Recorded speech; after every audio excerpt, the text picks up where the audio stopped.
সাত আসনের একটি এলাকার বাহিরের লোককে নমিনেশন দিয়েছেন। এই জন্য আজকে সাত আসনের জনগণ সব একত্রিত হয়ে রাস্তায় নেমে গিয়েছে। যেহেতু এটা বিএনপির আসন, সেই আসনটা যাতে বিএনপি পায়। 17 বছর ধরে আজকে যারা আন্দোলন, হামলা, মামলায় জড়িত হয়েছে তাদেরকে নমিনেশন না দিয়ে আজকে সন্ত্রাস, হাজী সেলিম থেকে বেশিতে সন্ত্রাস, তাকে নমিনেশন আজকে এই এলাকার লোক না, সে 6-এর লোক, সেই এলাকার ভোটারও না। আজকে 17 বছর আমরা হামলা মামলা খেয়ে বাড়ি ঘরে থাকতে পারি নাই। 17টি বছর আওয়ামী লীগের ব্যবসায়ীদের সাথে মিলে বিল্ডিং এর কাম থেকে সহ মার্কেটের কাম করছে, টাকা পয়সা কামাইছে, উনার নামে কোনো মামলা নাই। আজকে আমরা 17টি বছর মামলায় জড়িত। আজকে যদি উনি দেখাইতে পারে যে উনি একবার 17 বছরে জেলে গিয়েছে, আমরা মাইনে নেব।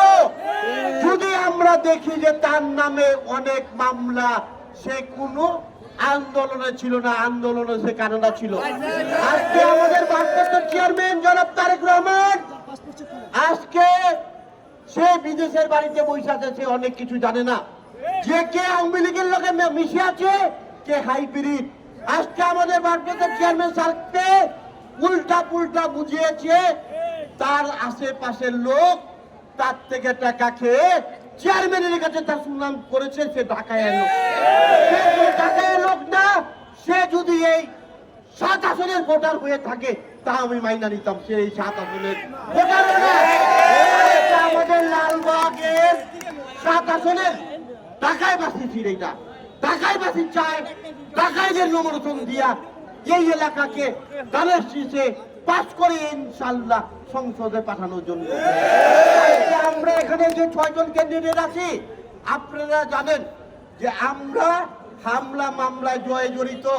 এই 7 আসনের আন্দোলনের প্রধান আমাদের ভারপ্রাপ্ত চেয়ারম্যান তারেক রহমান বানিয়ে দিয়েছে। 17টি বছর আমি আপনাদেরকে নিয়ে আন্দোলন করেছি এবং আমাদের এই 6 জন এখানে সবাই আমরা আন্দোলনে ছিলাম। আন্দোলনে ছিল না, 7 আসন নিয়ে উনার কোনো চিন্তা ভাবনাই ছিল না। কিভাবে উনি এই 7 আসনে আসলো আমি নিজেও জানি না। সেও বুঝতে পারতেছে যে এটা আমার ভুল হয়ে গেছে। সে কোথায় কোনো টাকা পয়সা দিয়ে থাকে, এই টাকাটা কি হয়েছে জানেন, কোন জিনিস যদি বুড়িগঙ্গে পড়ে ডুবালু যায়, সেই টাকা সমুদ্রে পড়েছে, ওখানে ডুবালু যায় না, আসবে না। যাকে উনি টাকা দিয়েছেন, আমাদের ভারপ্রাপ্ত চেয়ারম্যানের কথা হয়তো বলেছে যে আমি তার লোকে কথা বলি, আমাকে একটা ফ্ল্যাট কিনে দেন, আমাকে একটা গাড়ি কিনে দেন, আপনার নমিনেশন কম ধরো। অনেক টাকায় উনি বলেছেন যে আমার নমিনেশন কমপ্লিট, আমি নমিনেশন নিয়েছি, হাতের থেকে আমি নমিনেশন ইলেকশন করব। কিছু টোকাই আমাদের এই যে হাইব্রিড কিছু টোকাই আছে না,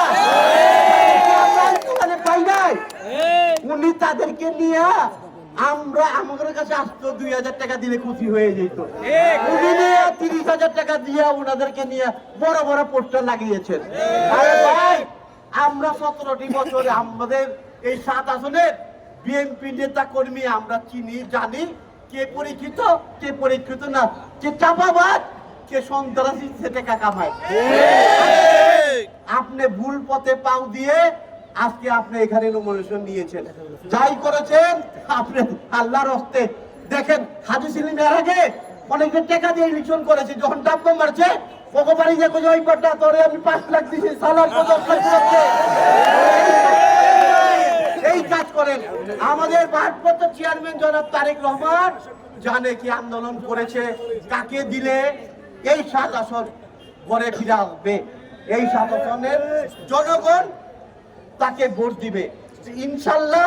আমাদের চেয়ারম্যানের উপরে আমি আবার স্যারের উপরে আমার আস্থা রেখে আমি জানি ইনশাল্লাহ ঢাকায় বাসী থেকে আমাদের লালবাগে আন্দোলনে যারা ছিল তাদেরকে নিয়ে আপনি তাদেরকে ইনকোয়ারি করে সুন্দরভাবে এই নমিনেশন চেঞ্জ করে আবার নমিনেশন দেন। আমার এই বিএনপির জন্য মায়া আছে চেয়ারম্যান সাহেব, আমি চাই না এই সিটটা বাইরে চলে যাও, এই সিটটা যাতে আমরা পাই। আমরা এই জন্যই আন্দোলনে নেমেছি, আমরা বিএনপির লোক, আমরা আপনার লোক, আপনার হয়েই থাকবো ইনশাল্লাহ।